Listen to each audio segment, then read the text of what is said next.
vois que ce matin, il y a plusieurs personnes qui sont en vacances, comme plusieurs d'entre vous. Certains sont partis, d'autres reviennent. Moi, je reviens. Donc, on a passé 3 semaines de repos en vacances avec la famille. On a pu passer des moments aussi bien en famille avec mon épouse et mon fils. On a pu s'amuser, se reposer. En tout cas, on était content de partir, prendre du temps, mais on est aussi content de revenir et de vivre cette foi avec vous, de vivre la foi avec vous ce matin. Aujourd'hui, je voudrais aborder un message avec vous que j'ai intitulé « Jésus tel qu'il est ». Jésus tel qu'il est. Je voudrais vous inviter ce matin, mes amis, à recevoir Jésus tel qu'il est et pas uniquement tel que nous le pensons. Pas uniquement comme notre expérience le décrit. Pas simplement tel que nous l'avons toujours vécu, mais tel qu'il est réellement, tel que la Bible nous le présente. Parce qu'il est important, et la Bible nous le révèle, que la qualité de notre relation et de notre vie chrétienne dépend étroitement de notre connaissance de Jésus. Plus vous allez connaître Jésus, plus vous allez le recevoir, et mieux votre vie chrétienne sera de qualité. Moi, je pourrais dire, par exemple, que je connais le président de la République, le président Emmanuel Macron. Je le connais, mais je connais ce que les médias me disent de lui, ou bien ce que sa vie publique me dit de lui. Je sais qu'il est président, je sais qu'il a été ministre, je sais qu'il a travaillé dans le cabinet de l'ancien président, qu'il était dans le domaine de la finance. Donc, ces éléments-là, je les connais simplement parce que j'ai lu cela sur Internet. En même temps, je dis aussi que je connais mon épouse. Mais vous êtes d'accord avec moi que la façon dont je la connais n'est pas la même manière que je connais Monsieur le Président. Pour autant, j'utilise le même mot, connaître. C'est pour ça que la Bible nous invite non pas à connaître Jésus de manière simplement superficielle et distante, de manière en fonction de notre expérience, mais plus vous allez connaître Jésus, plus votre vie sera transformée. Plus vous allez le recevoir dans toute sa diversité, dans toute sa beauté, dans toute sa grandeur, sa splendeur, tel qu'il est, plus votre vie sera transformée. Quand on lit la Bible, chaque fois qu'un homme se tient devant la face de Dieu, et tel que Dieu se révèle devant lui, ou à lui plutôt, la Bible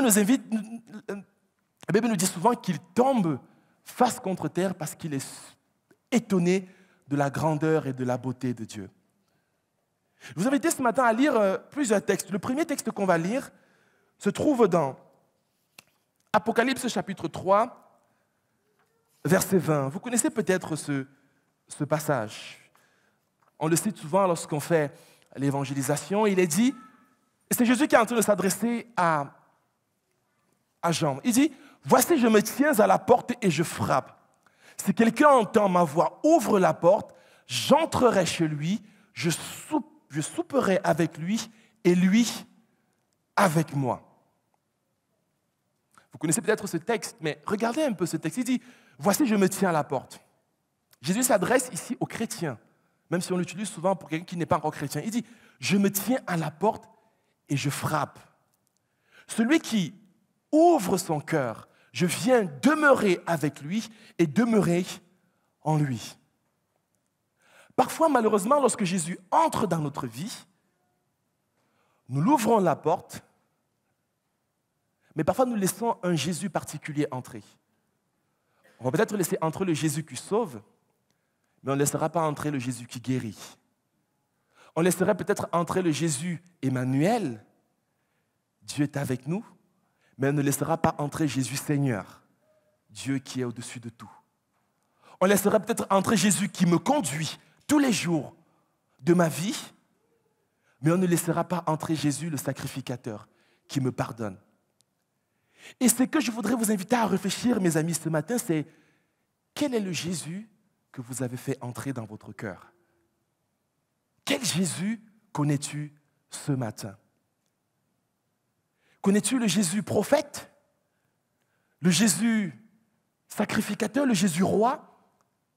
Je me suis amusé, mes amis, à regardez tous les noms et tous les titres de Jésus et du Christ qui sont associés au Christ dans la Bible. C'était un très bel exercice. J'en ai trouvé au moins 112 noms et titres qui sont associés à Jésus-Christ ou au Christ. Dans certains passages, il a appelé le berger. D'autres passages, il a appelé le lion. Il a aussi appelé l'agneau. Il a aussi appelé le lion de la tribu de Juda. Il a appelé aussi le roi, le Seigneur. Il a appelé le Seigneur Dieu. Il a appelé le sacrificateur, le grand prophète, le grand roi. Parfois, Jésus entre dans notre vie. Il entre même dans notre salon. Mais on dit, Jésus, tu vas rester juste à la cuisine pour me donner tout ce que j'ai besoin. Mais dans une chambre de notre vie, on dit, Seigneur, tu ne pourras pas entrer dans toutes les pièces. Tu pourras juste entrer au salon. Tu ne pourras pas entrer dans ma chambre, dans mon intimité. Mais mes amis, plus vous allez recevoir Jésus tel qu'il est, dans toute sa beauté, dans toute sa diversité et dans toute sa splendeur, plus vous allez être transformés, plus vous allez être bénis, plus vous allez vivre quelque chose de particulier. Et ce matin, Jésus voudrait te demander, mon frère, ma sœur, il y a une porte dans ta maison, il y a une pièce chez toi où je ne suis pas encore entré et j'aimerais pouvoir y entrer. Et j'espère que durant ce message, Dieu va vous le révéler. Et lorsqu'il va rentrer, vous allez encore expérimenter une nouvelle dimension de la communion avec Dieu tel qu'il est et tel pas qu'on le pense et qu'on le croit souvent. Parce que notre expérience peut nous tromper. Notre vie peut nous tromper. Lorsque, peut-être toute ma vie, j'ai traversé des situations de manque d'un point de vue financier et j'étais dans le besoin, je ne connais pas le Dieu qui pourvoit surnaturellement. Je ne connais pas le Dieu qui est riche et prospère. Lorsque j'ai passé toute une vie en étant malade, je ne connais pas encore le Dieu qui guérit. Tel que je le connais, je peux le connaître comme je connais le président Macron, mais je ne le connais pas parce que je ne l'ai pas expérimenté. Je peux peut-être connaître le Dieu qui enseigne parce que tous les jours, il me renouvelle. L'intelligence, il me donne d'être un excellent enseignant. Et donc là, je dis, waouh, mais peut-être je ne connais pas le Jésus qui est compatissant. Peut-être tu connais le Jésus qui est juge, parce que la Bible dit aussi qu'il est juge. Il jugera la terre. Mais peut-être tu ne connais pas le Jésus qui est amour, qui pardonne au-delà de ce que nous pouvons penser et imaginer. Est-ce que vous savez que la majeure partie de la Bible a été écrite par des gens qui étaient des criminels? Dieu parfois nous étonne. Commençons peut-être par Moïse. La Bible nous dit que Moïse, dans un excès de zèle, parce qu'il voulait défendre le peuple d'Israël, il a porté la main et il a peut-être tué quelqu'un. Pour autant, Dieu l'a pardonné. Moïse connaît le Dieu qui pardonne. Et lorsque tu as connu un Dieu qui pardonne, mon ami, toi, tu es lent à pardonner. Parce que parfois, lorsque quelqu'un juste nous piétine notre pied, il nous a offensés, on ne va plus jamais lui parler. Lorsque quelqu'un nous a menti, nous a blessés, on ne peut plus jamais faire confiance. Mais Dieu est capable de faire confiance. Mais ça ne se fabrique pas. C'est lorsque Jésus entre dans cette pièce de notre vie, du Dieu qui pardonne, qu'on peut pardonner. David également a commis un crime. Et il a écrit tellement de psaumes, et il l'a influencé tellement. Mais pour autant, Dieu a décidé de faire confiance à ce jeune homme. Bon, il n'était plus un jeune homme lorsqu'il commettait ce crime-là. Il a bien sûr payé, il a subi cela, mais Dieu l'a fait. Paul aussi, la Bible dit qu'il allait de lieu en lieu, il persécutait l'Église, il était là témoin devant le crime d'Étienne. Mais tous ont connu un Dieu qui pardonne. Alors peut-être ce matin, le Jésus que tu vas recevoir, ce sera le Jésus qui te pardonne et qui te permet de faire des choses de manière extraordinaire. Parce qu'en fonction de la façon dont tu reçois Jésus, de cette même manière, tu es capable de recevoir sa bénédiction. Regardez avec moi un texte que j'aime particulièrement.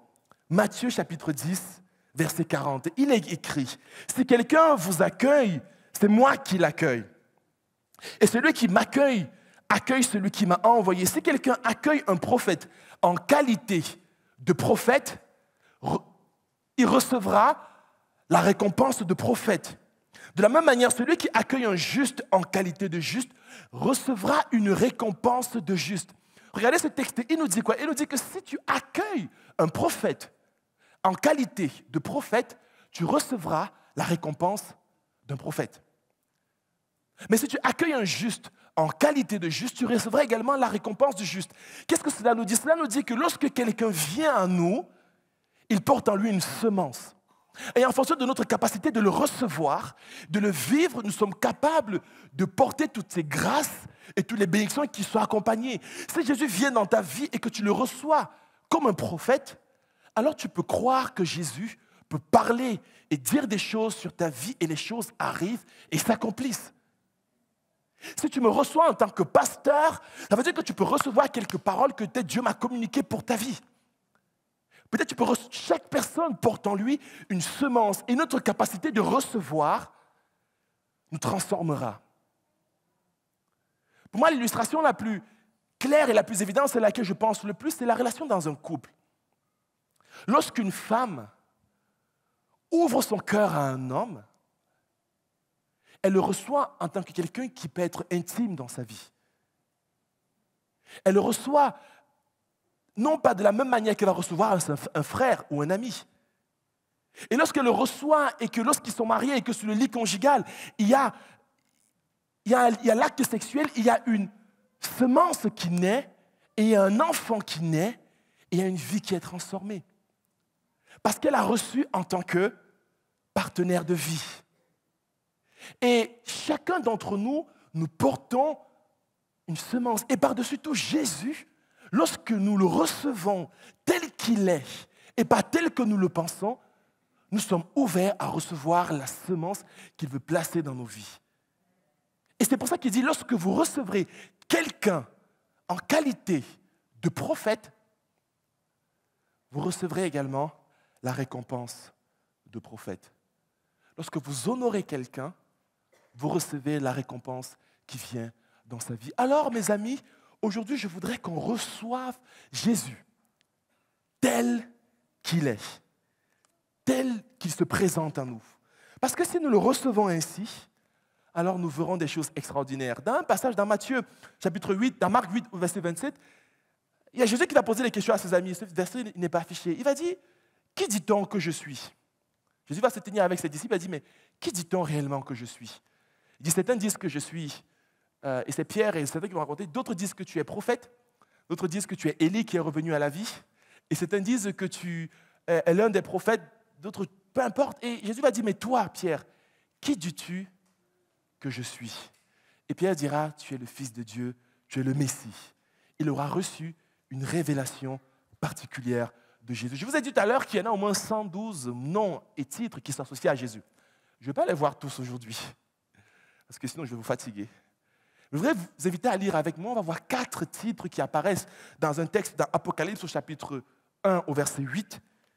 Jésus se présente à Jean et il lui dit ceci.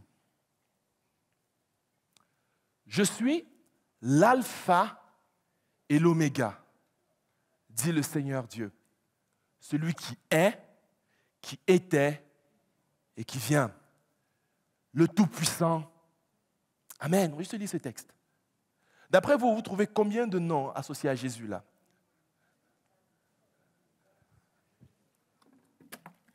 Vous en voyez combien? 6. Waouh. Il est l'alpha, 1, l'oméga, 2, le Seigneur Dieu, 3, celui qui est, 4, celui qui était, 5, celui qui vient, 6, le Tout-Puissant, 7. Dans un verset, il y a 7 noms. Bon, je les ai regroupés, d'accord, en 4, d'un peu purement, d'un point de vue purement, j'ai oublié le nom que je cherchais. Première chose, Jésus est l'alpha et l'oméga. Parce que plusieurs fois dans la Bible, on associe les deux. Parfois, on voit aussi Jésus est le commencement et la fin.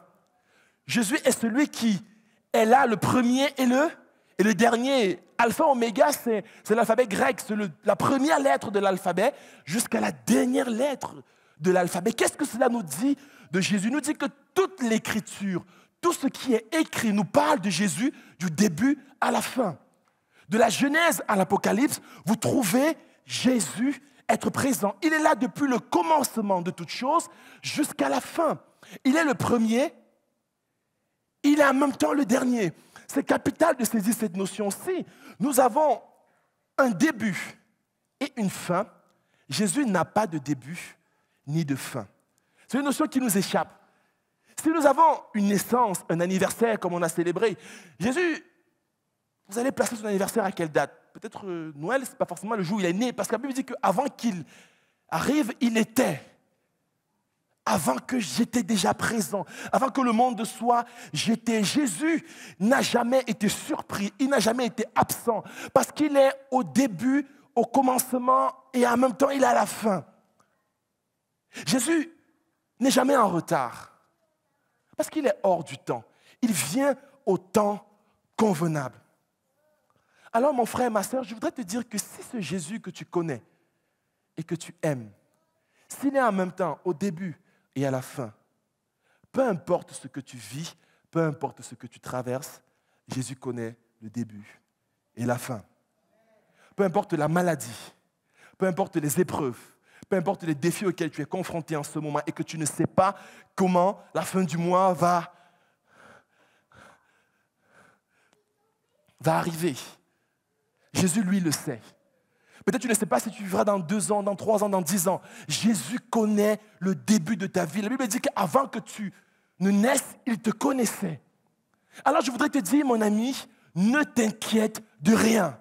Parce que celui à qui tu as placé ta confiance n'est pas surpris par les événements. Il ne dit pas, hey, ouais, qu'est-ce qui s'est passé, je n'avais pas prévu cela. Non, il a tout prévu, il a tout planifié. Il est au commencement et à la fin de ta vie. Quand il te voit, il voit ton passé, ton présent et ton futur.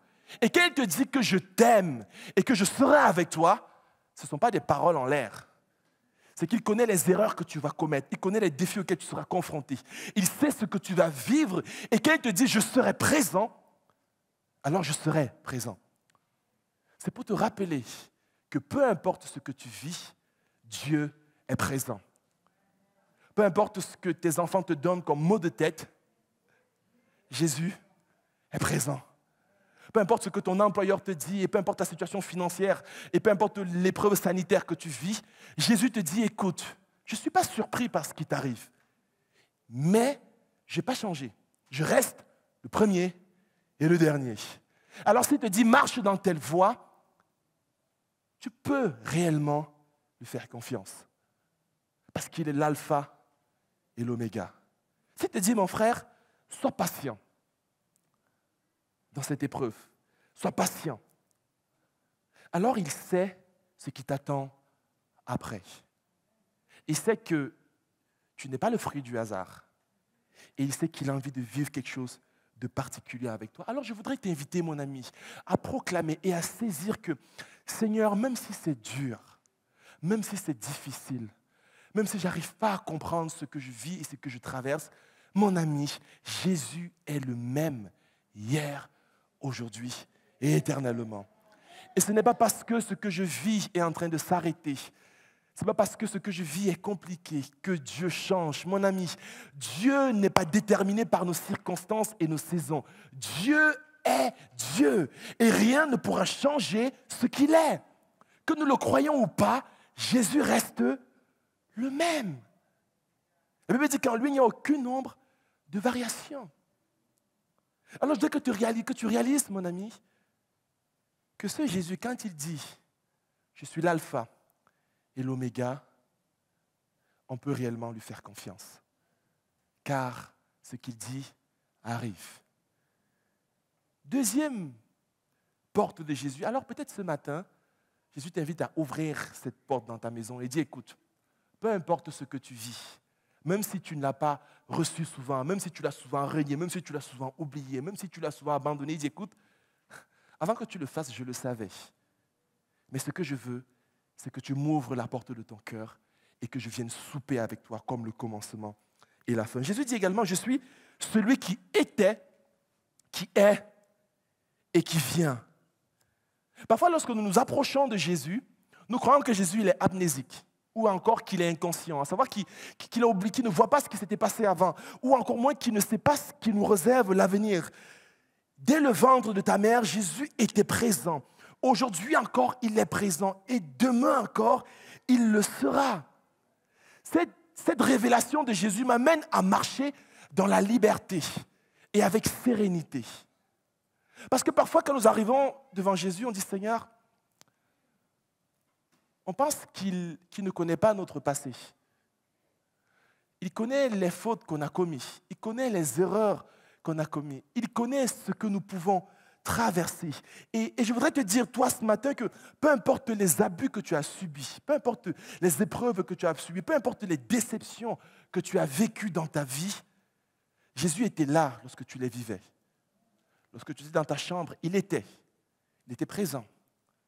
La Bible dit que toute la terre est remplie de sa gloire. Jésus est omniprésent. C'est-à-dire que même dans le coin de ta chambre, lorsque tu faisais des choses que tu savais que ce n'était pas bien, Jésus était présent. Lorsque tu péchais, il était présent. Lorsque tu t'éloignais de lui, il était présent. Lorsque tu faisais des promesses comme Pierre, il dit, je ne te renierai jamais, je te servirai toute ma vie, je te donnerai mon cœur, mon âme, je mourrai pour toi, je tuerai pour toi. Jésus était également présent lorsque Pierre le reniait. La raison pour laquelle il dit, Seigneur, Pierre, je sais que tu vas me renier. Jésus était présent. Alors, le Seigneur t'invite ce matin, écoute-moi bien, à vivre dans la liberté. Parce que peu importe ce que tu as vécu dans le passé, peu importe les erreurs que tu as traversées, Jésus les connaît. Et quand il te dit « je te pardonne », mon ami, il te pardonne réellement. Il était, mais il est présent aujourd'hui. Il est là, ici, en ce lieu. Il est là quand le salaire tombe à la fin du mois et que tu es épanoui et que tu bénis Dieu. Mais il est également là lorsque tu n'arrives pas à payer tes factures. Tu dis, Seigneur, comment est-ce que je vais m'en sortir? Jésus te dit, écoute, je suis là.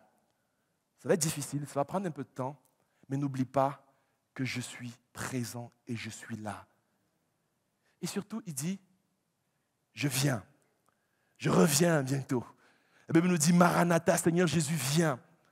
Ce jour, ce monde partira. Il connaît ton avenir. Il connaît ton futur. Il connaît les études que tu vas faire.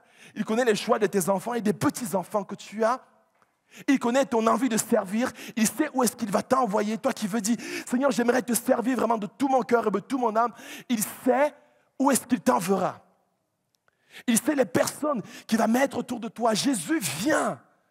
Il était, il est, mais il vient. La Bible nous dit qu'un jour, nous le verrons dans sa gloire, tel qu'il est.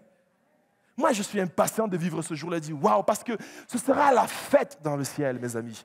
Ce jour-là, nous allons le célébrer, le louer, l'adorer de manière extraordinaire. Ce jour-là, il n'y aura plus de péché, il n'y aura plus de mort, il n'y aura plus de problème. Il y aura juste la présence de Dieu, parce que le ciel sera rempli de sa présence. Et j'espère que tu seras au rendez-vous. Je vais t'inviter à un grand barbecue, c'est là-bas, et on va se réjouir dans la présence de Dieu. Alors, mes amis, lorsque nous vivons notre vie, n'oublions pas que Jésus, certes, il est présent, mais Jésus vient aussi. Il vient ici-bas dans notre futur et il vient dans notre présent. C'est la raison pour laquelle, mes amis, je vous invite à prier avec foi. Parents, priez pour vos enfants avec foi, parce que Jésus connaît leur destinée. Ne nous limitons pas à ce que nous voyons, à ce que nous pensons, peut-être aux erreurs qu'ils ont commises. Prions pour nos petits-enfants, réclamons la bénédiction sur chacun d'entre eux. Parce que Jésus voit au-delà de ce que nous voyons. Il est celui qui vient. Lorsque Israël se tenait sur sa canne et qu'il prophétisait sur ses 12 enfants, ou bien sur les 12 tribus, parce qu'il y avait Joseph qui était remplacé par 2 tribus, 2 demi-tribus, il était en train de prononcer des paroles de bénédiction qui allaient retentir dans l'éternité. Il était en train de dire, toi Judas, de toi viendra le Shiloh. Toi, Dan, la tribu de Dan, d'Issachar, il était en train de proclamer des paroles, aussi bien inspirées de Dieu, mais également inspirées par lui-même. Et il réclamait la bénédiction. Alors je vous invite, mes amis, bénissez, soyez des hommes et des femmes qui prient en sachant que Jésus viendra dans la vie de chacun. Quand je pense à mon frère Alain qui présentait ses petits-enfants, les tout premiers, Et je vois la prière de bénédiction qu'il peut prononcer sur ses petits-enfants. Dis Seigneur, qu'il te garde, que tu veilles sur eux, que tu prends soin d'eux. Et que ces paroles retentissent parce que Jésus n'est pas qu'un Jésus du présent, mais aussi un Jésus du futur. Il est celui qui ouvre des portes lorsqu'elles sont fermées. Il est celui qui était, qui est et qui vient. Alors parfois, nous ne savons pas trop comment les choses vont se dérouler. Mais je crois aussi bien pour chacune de nos vies, mais pour notre Église, que Jésus est celui qui vient, qui fera ce qu'il a prévu de faire. Et il l'accomplira certainement. Amen. Troisième chose que Jésus dit qu'il est, Jésus nous dit qu'il est aussi le Seigneur Dieu. C'est un mot qui met en évidence la divinité du Christ. Vous savez, ce terme un peu théologique, on parle de la Trinité ou la triunité, nous dit qu'on a un Dieu qui est triunitaire, qui est Père, Fils et Esprit. Ils sont différents, mais ils ont la même substance. Ils sont éternels. On parle souvent de la nature, des attributs de Dieu. Il y a des attributs de Dieu qui ne peuvent pas être partagés. C'est des attributs divins, tels que l'éternité. Il n'y a que Dieu qui est éternel. Il n'y a que Dieu qui est saint, qui est omniprésent, qui est omnipotent, qui est omniscient. Au travers de ce texte, Jésus nous dit, certes, je t'aime, certes, je suis présent, mais n'oublie pas une chose, je reste Dieu. Je reste souverain. Je reste éternel. Et j'aimerais ici faire appel à chacun d'entre nous à la dimension de la crainte de Dieu. Vous savez, Jésus, c'est notre Seigneur, mais ce n'est pas notre copain. C'est notre ami, c'est vrai, mais lorsqu'on étudie même ce que Jésus appelle, ou Dieu appelle ses amis dans la Bible, ce sont les gens avec qui il a fait du chemin, avec qui il y a une certaine intimité, une certaine relation. Alors mon ami, Dieu t'invite ce matin à être ton Seigneur, à savoir à lui soumettre tous les domaines de ta vie. À savoir que oui, Seigneur, je peux faire des plans, je peux faire des projets, je peux planifier, mais au final, c'est toi qui décides. La Bible dit que l'homme a dans le cœur beaucoup de projets, mais ce sont ceux de l'Éternel qui se réalisent. On a des projets, mes amis. On a tellement de plans, on planifie tellement de choses, mais au final, Dieu reste celui qui a le dernier mot. Qu'est-ce qu'on n'avait pas planifié pour cette année en tant qu'Église? Qu'est-ce que vous n'avez pas planifié avec vos enfants, avec vos familles, pour vos vacances même, pour vos études? Quelqu'un a planifié se marier, mais Seigneur, je ne l'ai pas fait. J'avais planifié aller peut-être avoir une augmentation à mon travail, ça ne s'est pas fait comme je le pensais.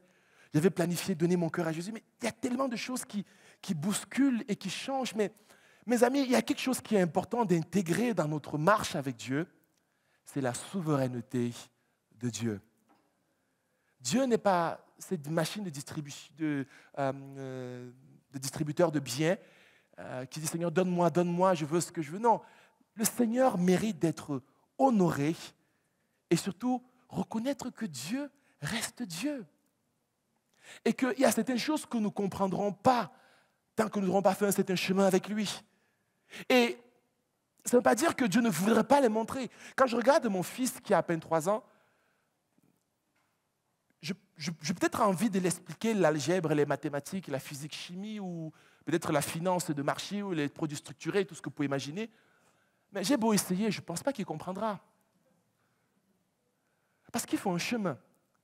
Il faut qu'il grandisse, qu'il atteigne peut-être l'école primaire, ensuite l'université, et par un moment donné, il dit, tu es maintenant prêt, tu as certains acquis pour comprendre certaines choses. Il faut du temps, mes amis, pour comprendre certaines choses. Parce que j'ai grandi et que j'ai certaines choses que je comprends, ma façon de penser est différente de la sienne. Et donc, même si je l'explique, il ne comprendra pas. De la même manière, il y a certaines choses que même si Dieu vous explique, mes amis, vous n'allez pas comprendre. Il faut juste faire confiance parce que vous savez qu'il a un père, comme je suis un père pour mon fils, et que viendra un moment où il m'expliquera, soit ici-bas, soit là-haut. Parce que la Bible nous dit qu'un jour, nous le verrons là-haut, tel qu'il est. Nous ne le verrons plus de manière obscure, mais tout nous sera dévoilé et nous comprendrons tout. alors je vous invite à reconnaître que Jésus est Seigneur de notre vie. Peut-être nous ne prendrons pas les chemins que nous avons planifiés, mais si nous nous faisons confiance, si nous plaçons toute notre destinée et tous nos choix entre ses mains, alors Jésus nous conduira sereinement jusqu'à bon port. Parce qu'il est Seigneur et parce qu'il est Dieu. Alors mon ami, fais confiance à ton Dieu. Fais-lui réellement confiance. Moi, je vous l'ai dit souvent, je prie souvent beaucoup pour que la volonté de Dieu se passe dans ma vie. Parce qu'il y a tellement de choses qui peuvent varier, qui peuvent dévier.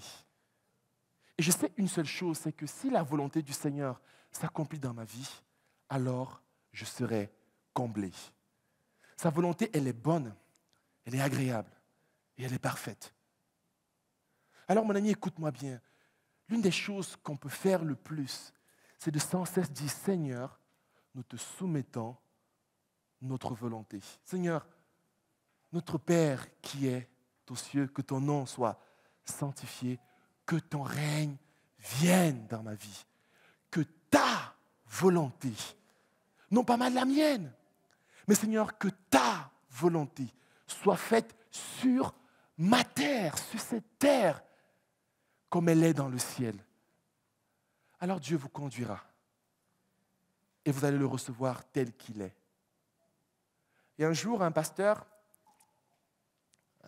très avancé dans la foi rencontre un autre pasteur reconnu avec un ministère impressionnant parce que Dieu a agi de manière extraordinaire au travers de sa vie. Et lorsque ces deux se rencontrent autour d'un terrain de golf, ce jeune pasteur lui pose la question, mais qu'est-ce que tu peux me donner comme conseil concernant ton ministère? Parce que j'ai appris qu'il a vraiment fait beaucoup. J'aimerais vraiment pouvoir racheter le temps et gagner du temps. Qu'est-ce que tu peux me donner comme conseil? Qu'est-ce que je ne devrais pas faire? Et ce pasteur aîné lui a dit, écoute, je ne peux pas te dire ce que tu ne peux pas faire. Parce qu'il y a certaines leçons que tu peux apprendre uniquement en faisant des erreurs. Il y a certaines choses que tu vas apprendre uniquement en te trompant et en pleurant et en traversant les situations difficiles. Et je sais que peut-être il y a quelqu'un parmi nous ou plusieurs parmi nous qui dit, mais Seigneur, pourquoi ceci m'arrive-t-il? Pourquoi c'est si dur? Pourquoi tu ne m'as pas dit avant? Parce que tu n'étais pas prêt à comprendre. Maintenant, tu as compris et tu as appris. La Bible nous dit dans le livre des Hébreux que Jésus a appris l'obéissance par la souffrance. C'est étonnant.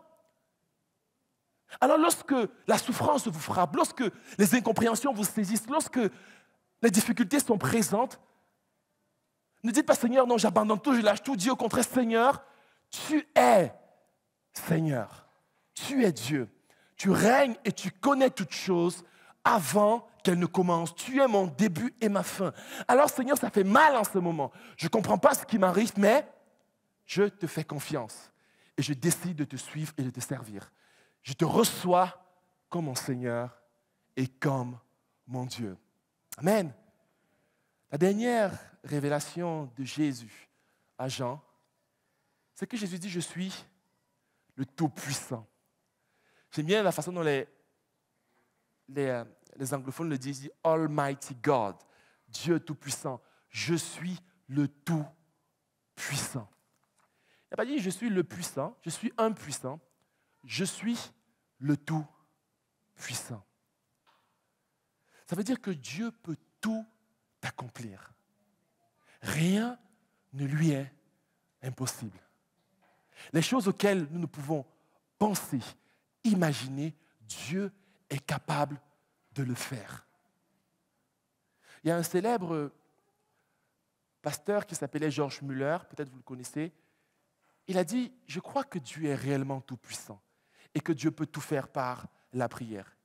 Il a ouvert un orphelinat à Bristol, en Grande-Bretagne, et il nourrissait plus de 1000 enfants chaque jour par la prière.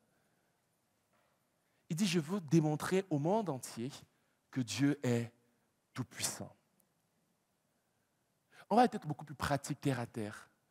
Est-ce que vous croyez qu'aujourd'hui, au XXIe siècle, avec notre économie de la consommation et avec les dettes, vous croyez que Dieu, là je vais parler, Dieu est capable de faire en sorte de vous donner une maison, une grande maison, sans dette.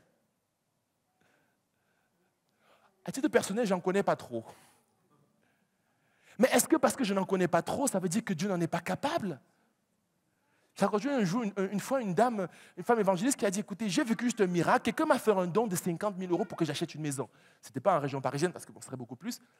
Mais imaginez Dieu qui fasse un don aussi surnaturel. Nous, c'est parfois tellement loin de notre réalité parce que nous ne le vivons pas. Et c'est normal. C'est notre expérience parce qu'on ne le vit pas. Et du coup, on est compartimenté dans cela. Je ne suis pas en train de dire que Dieu va le faire automatiquement, mais ce que je voudrais vous inviter à réaliser, c'est que Dieu est tout puissant. Il peut faire ce que nous ne pouvons imaginer ni penser. Il a créé le monde dans lequel nous sommes par sa parole. Dieu est capable de faire ce qui est impossible. Il est capable de vous donner un travail en une journée. Il est capable de transformer des déserts en véritables oasis. Dieu est tout-puissant. Parfois, nous recevons Jésus comme celui qui est bon, qui est fidèle, qui nous parle, mais on dit, Seigneur, pour la toute-puissance, j'attends de voir. J'attends de voir la mer s'ouvrir en deux. Mais mes amis, si on voudrait retirer de la Bible tout ce qui est surnaturel et miraculeux, et si on prenait la Bible et qu'on découpait de la Bible toutes les parties où on voit le surnaturel et la toute-puissance de Dieu, il y a beaucoup de pages qu'on supprimerait de la Bible. Parce que Dieu reste un Dieu tout-puissant. Alors ce matin, mes amis, Jésus voudrait t'amener à réaliser que c'est vrai, même si tu ne l'as pas encore connu comme le Tout-Puissant, que tu le reçoives également comme le Tout-Puissant. Il est capable de faire des choses qui nous étonnent et qui nous surprennent. Alors ne dis jamais « c'est impossible », car ce qui est impossible aux hommes est possible à Dieu. Ne dis jamais « je n'y arriverai pas, Seigneur », parce que celui qui est avec toi est capable de te permettre de surmonter cela. Ne dis jamais, Seigneur, c'est trop dur pour moi. Parce que si Dieu est avec toi, ton fardeau devient léger. Ne dis jamais, Seigneur, ça n'arrêtera jamais. Parce que Jésus est capable de le faire. Ne dis jamais, je ne serai jamais délivré. Parce que Jésus est capable de délivrer celui qui est captif. Ne dis jamais, Seigneur, je ne saurais pas comment faire. Je ne connais pas comment j'y arriverai. N'oublie jamais que ton Dieu est le bon berger qui conduit et qui dirige toutes choses. Dieu est Dieu. Et il nous invite à le recevoir tel qu'il est. Pas comme nous le voyons uniquement. Pas comme nous le pensons uniquement. Et je voudrais simplement, au travers de ce message, ranimer votre foi en ce Jésus de l'impossible. Ce Jésus du surnaturel. Je vous invite à vous lever et quitter Dieu à s'approcher. Alléluia, Jésus. Amen, Jésus. Je ne sais pas comment est-ce que ce message vous a parlé et t'a parlé. Hier, quand je méditais un peu la Bible, je suis tombé sur un passage qui raconte l'histoire du prophète Élisée. Le prophète Élisée, c'était cet homme qui a reçu la double onction du prophète Élie. Il a accompli des miracles surnaturels. Et il est dit que quelques années après sa mort, il y a des gens qui... Il y avait son sépulcre quelque part. Et ce qui s'est passé, c'était que quelqu'un qui était malade, qui était mort, en fait, est tombé près de son tombeau et est revenu à la vie simplement au contact des ossements du prophète Élisée.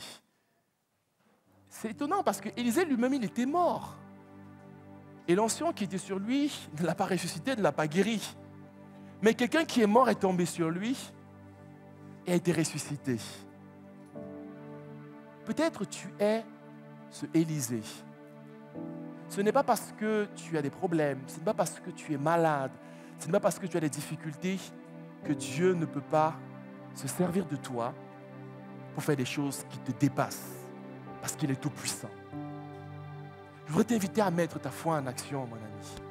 Peut-être au travers de toi, des malades seront guéris.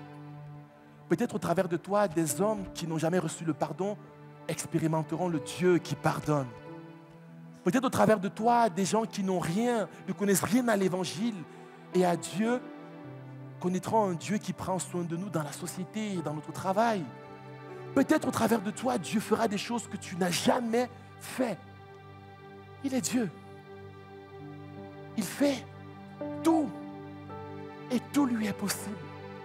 La seule chose qu'il nous demande, c'est reçois-le dans ton cœur tel qu'il est.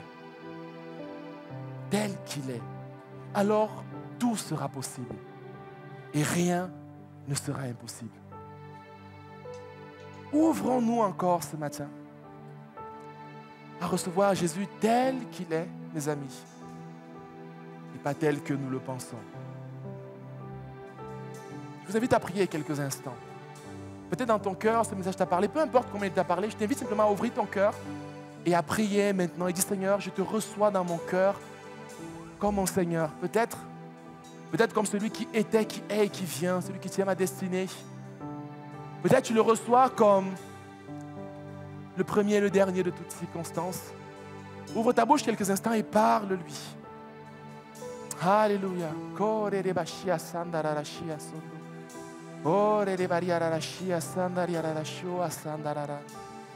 Alléluia Jésus, Seigneur, nous te bénissons. Tu es Dieu. Tu es celui qui est, qui était et qui vient. Tu es le premier et le dernier. Tu es l'alpha et l'oméga. Tu es le commencement et la fin. Tu es le tout-puissant. Et nous ne voulons pas te limiter par notre intelligence. Nous ne voulons pas te limiter par notre expérience, Seigneur. Nous voulons, Seigneur, recevoir toute la plénitude de Jésus. Tu dis que tu te tiens à la porte et que tu frappes, Seigneur. Je prie que dans ma vie, dans ma maison, dans ma demeure spirituelle, toutes les portes te soient ouvertes. Je prie pour chacun ici présent que toutes les portes de leur cœur soient ouvertes à toi et que tu entres, tu demeures et que tu soupes avec chacun d'entre eux. Que le miracle devienne possible. Que l'impossible devienne possible, Seigneur. Je prie que ce matin, nous expérimentons le Jésus tel qu'il est et pas tel que nous le pensons. Amen.